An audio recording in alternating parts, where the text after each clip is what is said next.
Salam, hörmətli izləyicilər. Bu günləri müqəddəs Ramazan bayramı günüdür. Bu münasibətlə möhtərəm prezidentimiz Cənab İlham Əliyev başda olmalı bütün Azərbaycan xalqını təbrik edirəm. Xalqımıza sülh, əmin-amanlıq, ruzu, bərəkət, can sağlığı arzulayıram. Arzu edirəm ki, bundan sonra ölkəmizə müharibələr olmasın. Arzu edirəm ki, hər bir ailənin süfrəsində ruzu, bərəkəti olsun.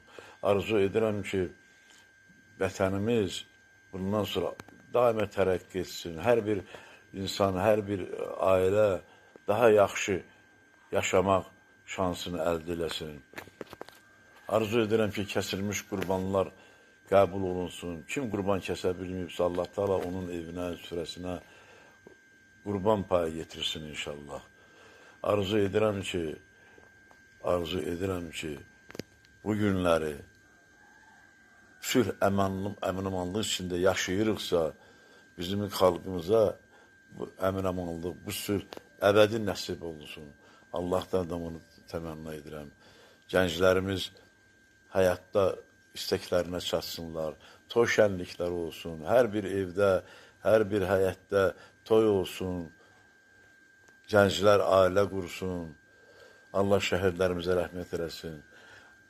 Şəhid analarını qarşısında baş əyirəm. Şəhid analarını təbrik edirəm. Şəhid atalarını təbrik edirəm. Qazilərə Allah can sağlığı versin. Nə deyim, ürək dolusu danışmaq istəyirəm, ancaq vaxtımızı almaq istəmirəm. Bir də təbrik edirəm. Nə yaxşı Azərbaycan xalqı var, nə yaxşı Azərbaycanımız var, nə yaxşı ki var. Allah var eləsin.